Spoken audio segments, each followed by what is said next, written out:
먼저 해석을 통한 프로그램을 익히는 것이니까 우리가 강의 중간에 커넥트 노드를 한번 실습을 통해서 제가 그린 적이 있는데요. 그리는 방법은 그거를 좀 참조해 하셔서 새로 이렇게 도면을 그려 보시면 되겠고요.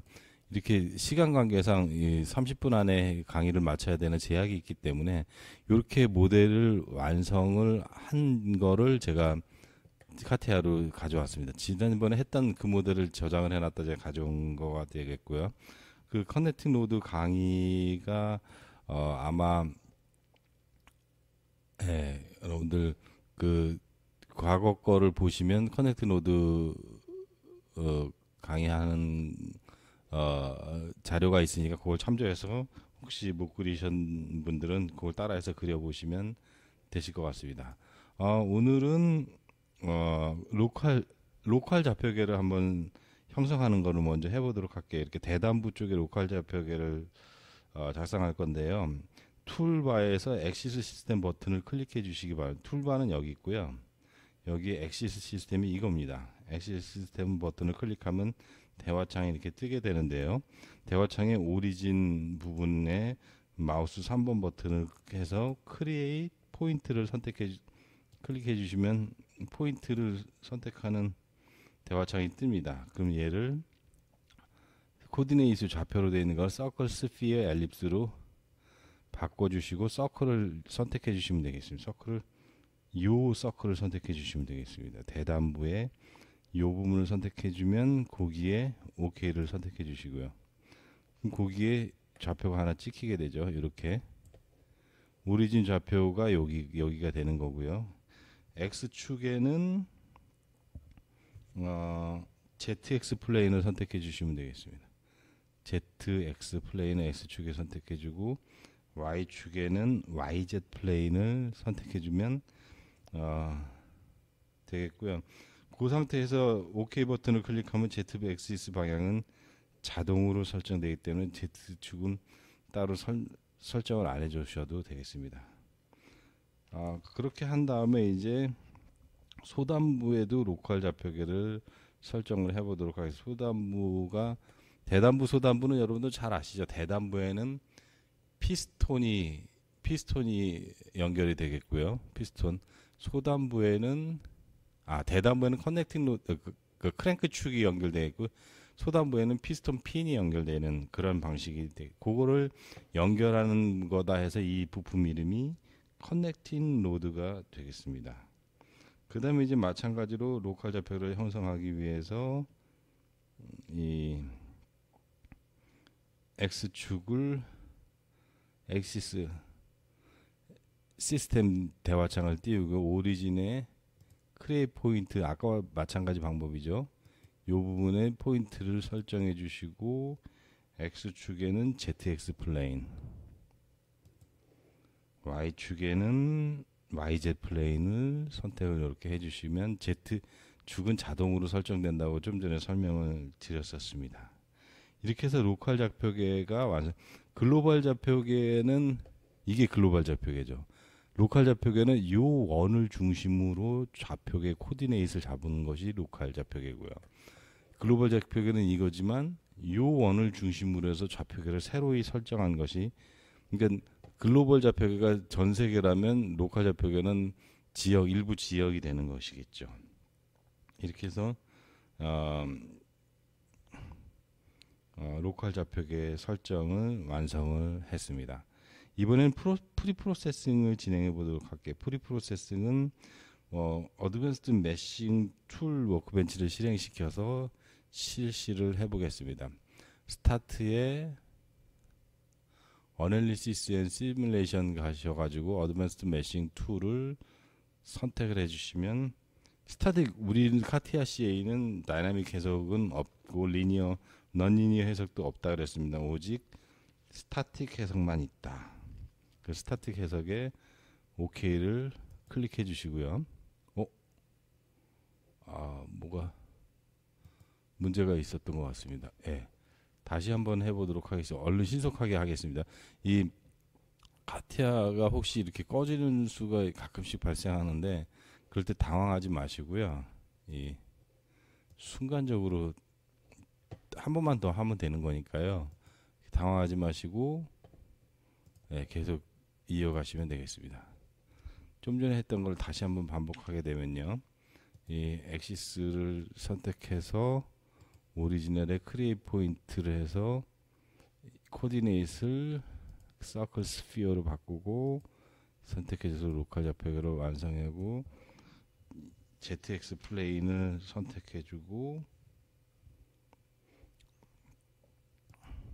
그 다음에 YZ 플레인을 선택해주고 OK를 눌렀습니다. 두 번째 칸에는 요거를 소단부를 찍어서 마찬가지로 ZXS에 크리에이트 포인트를 해서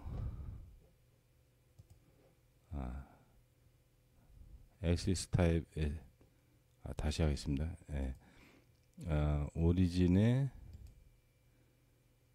크리에이트 포인트를 해서 온커브가 아니고 스피어로 바꿔서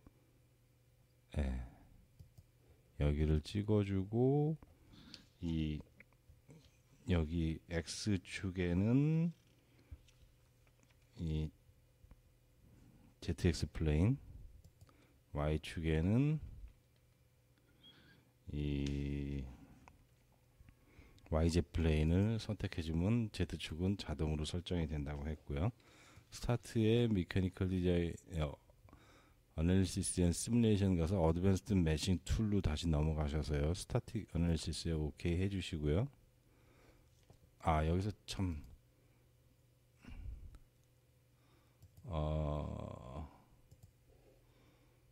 이 재질이 여기에 들어가 있더라고요. 제가 보니까 그 스틸을 없애주겠습니다. 그래서 다시 윈도우에 어드밴스드로 오셔서 테트라 메쉬를 정의하는데 테트라 메쉬는 테트라 메쉬를 정의를 해보도록 할게요. 테트라 메쉬는 여기에 보면 여기를 여기 삼각형으로 되어 있는 거 이 부분에 옥트리 테트라 헤드런 메셔를 클릭해 주시고요. 그 다음에 제품을 찍어 주시고 사이즈를 3,000원이니까요. 사이즈를 3mm 그리고 색을 0.1mm를 해볼게요. 그리고 OK를 클릭했습니다.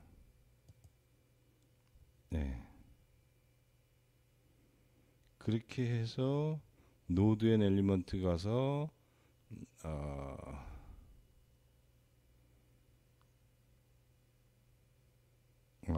그 다음에 이 스페시피케이션 트리 가가지고 노드 앤 엘리먼트의 마우스 3번 버튼을 클릭하고요. 업데이트 얼 메쉬를 누르시면 자동으로 그 테트라 메쉬가 계산돼서 들어가는 것을 확인하실 수가 있습니다. 링크 메셔를 매니저를 숨기고요. 얘를 하이드 시키고 노드 앤 엘리먼트의 마우스 3번 버튼을 클릭해서 컬러 메쉬를 좀 집어넣을게요. 그러면 이제 컬러로 바뀌죠. 이 상태로 하고 노드 엘리먼트를 한번 펼쳐보게 되면요. 플러스 시켜보면 이 워닝 메시지가 하나 뜨는 걸 확인할 수 있어요. 이걸 더블 클릭해 볼게요. 그러면 어쩌고 해서 세그 일부 안 맞는 게 있다, 너무 큰 것이 있다, 파라메타가 뭐 그렇게 나타나죠. 워닝이 있는 걸 확인하고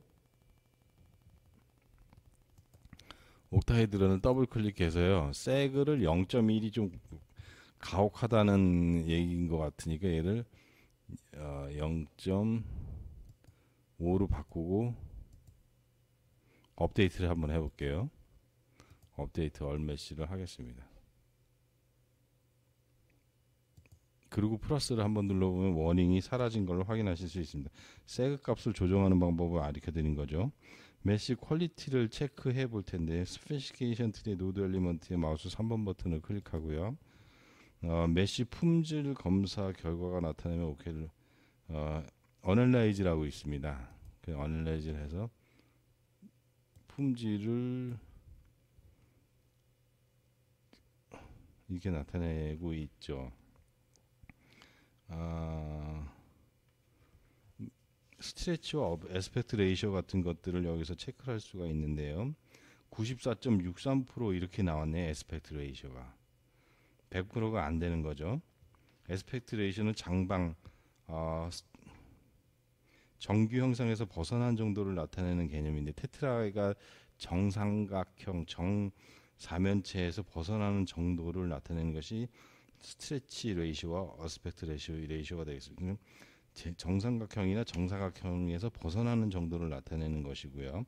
그 부분을 벗어나는 게 94%까지는 안 벗어나는데 그 이유가 벗어난다는 그러한 이야기가 되겠습니다. 그럼 메시 어널리시스 툴로 한번 가보겠습니다. 메시 어널리시스 툴이 얘는 웰딩 메싱이고요. 메시 어널리시스 툴이 이건 것 같습니다. 메시 어널리시스 가서 퀄리티 어널리시스라는 거를 클릭을 해보겠습니다. 이렇게 생긴 거죠. 퀄리티 어널리시스를 클릭해서 스트레치 밑으로 쭉 내리면 스트레치 레이셔가 있습니다. 얘를 클릭하면 스트레치가 이 삼각형에서 벗어난 L 맥시멈 분의 R의 K 값을 곱한 건데요. 요걸 나타내는 것이 배드가 0.05, 베스트 밸류가 1인 경우가 해당되는 것이죠. 그래서 0.3 이하면 푸어라고 나타난다 하는 것을 요 그림을 통해서 한번 확인하는 시간을 갖도록 했습니다. 동일한 방법으로 에스펙트 레이셔의 정의창을 띄워볼게요. 이렇게 쭉 더 내리면 에스펙트 레이셔의 정의창이 뜨는데, 요것도 마찬가지로 여기서 2.5보다 높은 값이면 배드 값을 갖는다. 에스펙트 레이셔는 요걸 정의한다 하는 것까지 이해하고 넘어가도록 하겠습니다. 그래서 응력이 많이 발생한 것으로 예상되는 메시, 로컬 메시를 재설정하는 것이 가능할 텐데요. GSA 워크벤치를 입장하도록 하겠습니다. 제너러티브 스트럭처 어널리시스 여기서 입장을 해가지고요. 얘를 좀 화면에 가득 차게 띄우고 링크 매니저가 나타나게 하고요.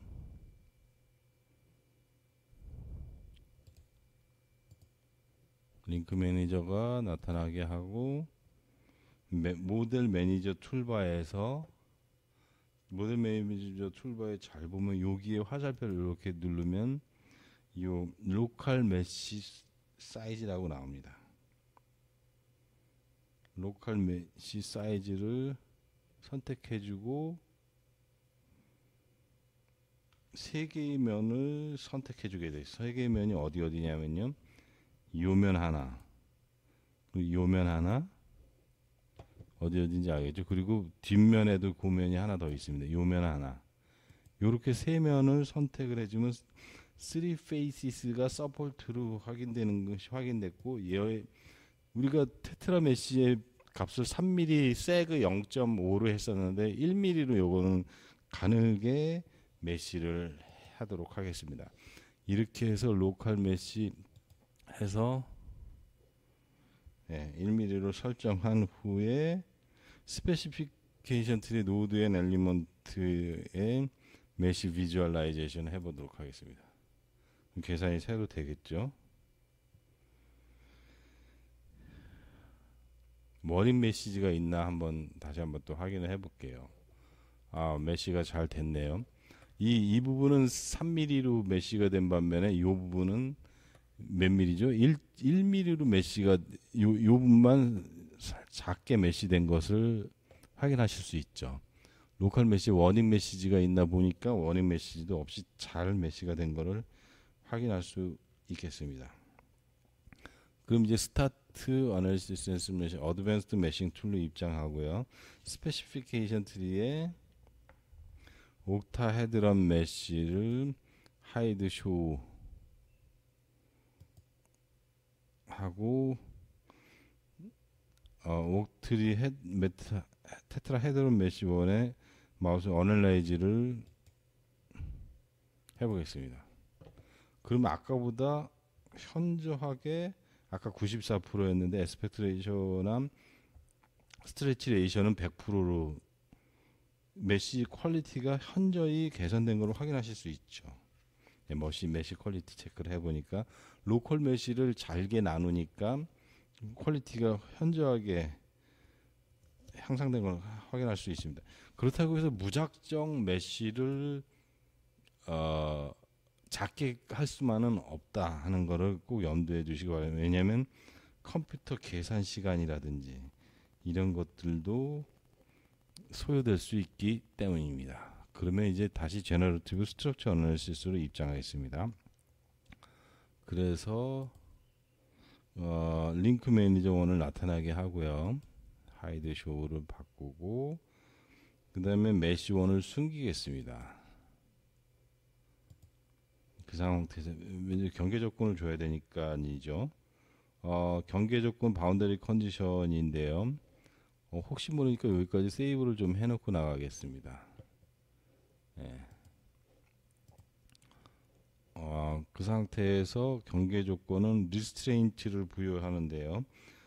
유저 디파인드 컨스트레인트 툴바를 열겠습니다. 리스트레인트 유저 디파인드 컨스트레인트 툴바를 꺼내서 서포트로 하기 다음면 1면을 선택하고요.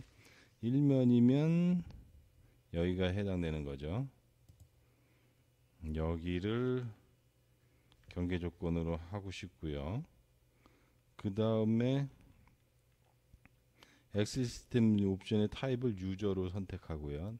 타입을 유저로 선택하고 커런트 엑시스 영역을 클릭해서 좌표계 로컬 좌표계 아까 만든 거 생각나시죠? 이 좌표계를 선택을 해주고 로컬 오리엔테이션을 실린드릭 카티시안 코디네이트에서 실린드리컬 원통형 코디네이트로 바꿨습니다. 그리고 요 로테이션은 잡을 필요가 없어서 픽스 시키지 않았는데요. 3차원 메쉬의 경우에는 로테이션이 일어나지 않기 때문에 로테이션을 잡을 필요가 없어서 이렇게 해서 OK를 하시면 이 부분이 픽스가 된 거를 확인하실 수 있고요. 그 다음 하중을 부여할 텐데 하중은 소단부에 하중을 부여하도록 하겠습니다. 하중을 부여하는 데 있어서 3차원 테트라 헤드런 메쉬에는 회전의 자유도가 없으므로 회전 하중, 토크 및 모멘트를 직접 부과할 수가 없습니다.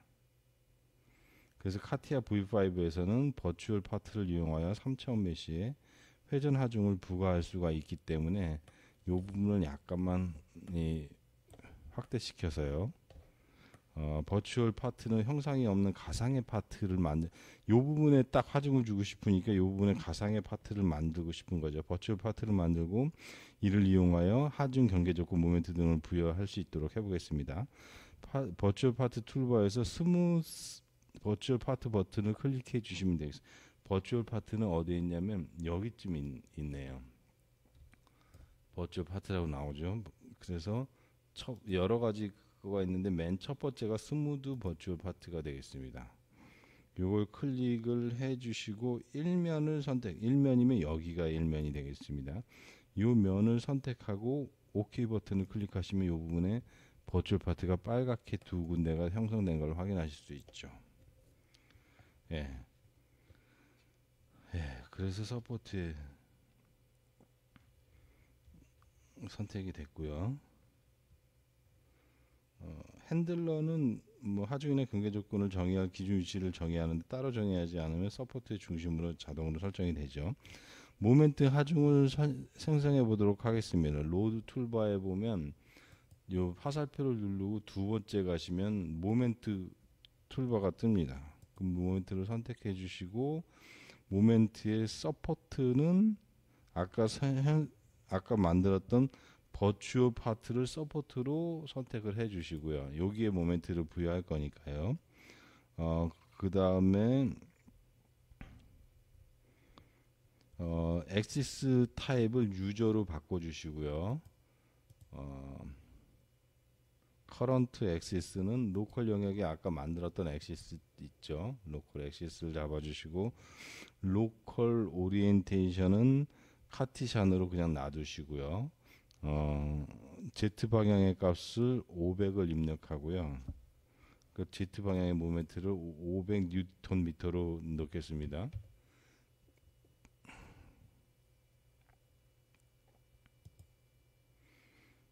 모멘트가 이렇게 들어가는 거죠. 예. 500 뉴턴 미터를 넣고 OK를 클릭하면 모멘트가 부여된 거를 확인하실 수가 있습니다. 이번에는 유저 프렌들리 재질을 설정해 보도록 하겠습니다. 모델 매니저 툴바에서 유저 머티리얼 버튼을 클릭해 주시고요. 모델 매니저의 이 부분이 유저 머티리얼이 되겠습니다. 그래서 알루미늄을 선택한 후 OK 버튼을 클릭해 주시면 되겠습니다. 스페시피케이션 트리의 유저 머티리얼에 링크 매니저에 있겠죠. 파트 바드에 있겠죠. 그 파트 바드에 있는 게 아니고 파이닛 엘먼트 모델에 있습니다. 머티리얼이 있죠. 머티리얼을 플러스로 누르면 유저 머티리얼이 있어요. 그래서 마우스 3번 버튼을 클릭해서 프로퍼티를 선택한 후에 이름을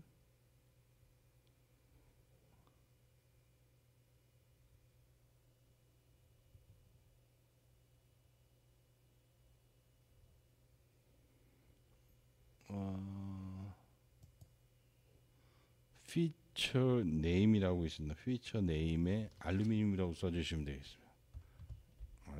유저 머티리얼을 임의대로 만드는 거를 해보는 거죠.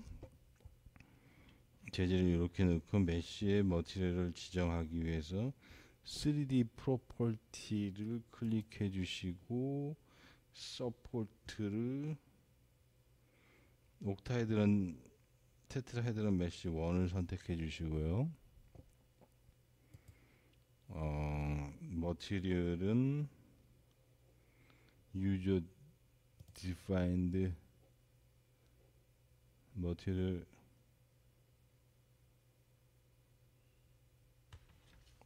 유저 디파인 머티리얼로 넘어오셔서 유저 디파인드 머티리얼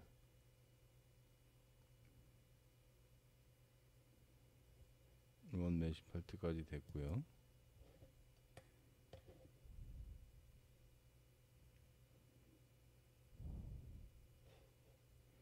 잠깐 뭔가 좀 문제가 있는 것 같습니다. 머티리얼 1이고 3D 프로퍼티 가서 옥타헤드런 메쉬랑 유저 디파인드 머티리얼을 체크하고 알루미늄을 요걸 체크를 안 해서 지금 안 된 거네요. 그리고 OK를 누르시면 재질이 디파인이 됐고요. 신호등으로 알루미늄이 들어갔는지 확인해 보시고요. 그러면 솔빙할 준비가 완료된 상황입니다. 이렇게 해서 캘큘레이션 버튼을 클릭하겠습니다. 시간이 약간 걸릴 수가 있죠. 에러가 뜨는지 한번 확인해 보도록 하겠습니다. 메시 수가 좀 많아서 시간은 한 20초 정도 걸리지 않을까 싶습니다. 계산이 완료가 됐고 에러는 안 떴네요. 그렇다면 디포메이션 변형량을 보도록 하겠습니다. 변형량을 동영상으로 한번 보도록 하겠습니다. 불필요한 건 좀 바깥으로 뺄게요. 불필요한 버튼은 바깥으로 뺀 상태에서 애니메이션 한번 해볼게요. 네, 애니메이션이 잘 되고 있죠.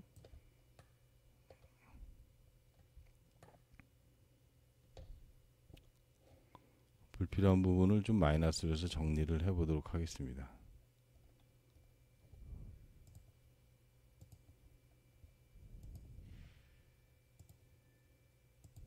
네. 변형량은 확인을 이렇게 했고요. 그 다음에는 폼리즈 스트레스 변형 전후도 나타내는 거는 다 알고 계시죠. 변형 전과 변형 후를 나타내 볼 수도 있을 거고요. 요거를 좀 마이너스를 놓고 파이널 엘리먼트 모델을 꺼내서 메쉬를 꺼내면 얘를 하이드 쇼 시키면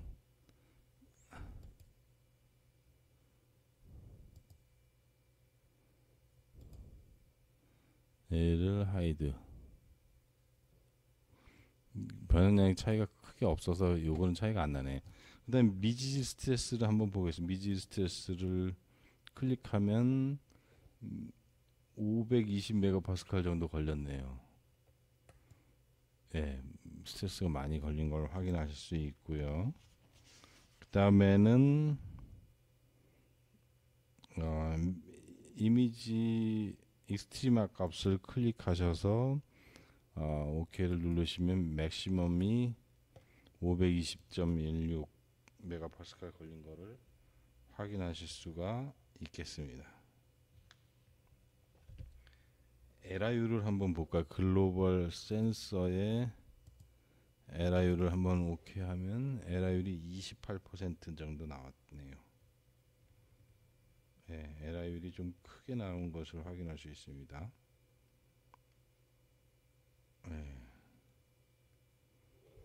그렇게까지 확인을 하고 디스플레이스먼트 버튼을 누르면 최대 1.35mm 휘어지는 것을 확인하실 수가 있겠습니다. 요 맥시멈 값이 1.35mm 디포메이션이 일어났다 하는 것까지 해석을 마쳤습니다. 또한 이거를 보이는 디포메이션 보이는 데 있어서도 컨투어를 바꿀 수가 있죠. 여기서 이런 식으로 바꿔서 바꿀 수도 있고 이렇게 바꿔서 볼 수도 있고요.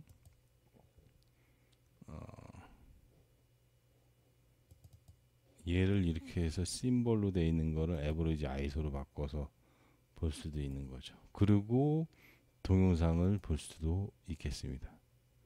변형량을 제어하는 것을 나타내는 애니메이션 영상이 되겠습니다. 여기까지 하는 걸로 해서 이번 3D 카티아를 이용한 3D CAD 강의를 마치도록 하겠습니다.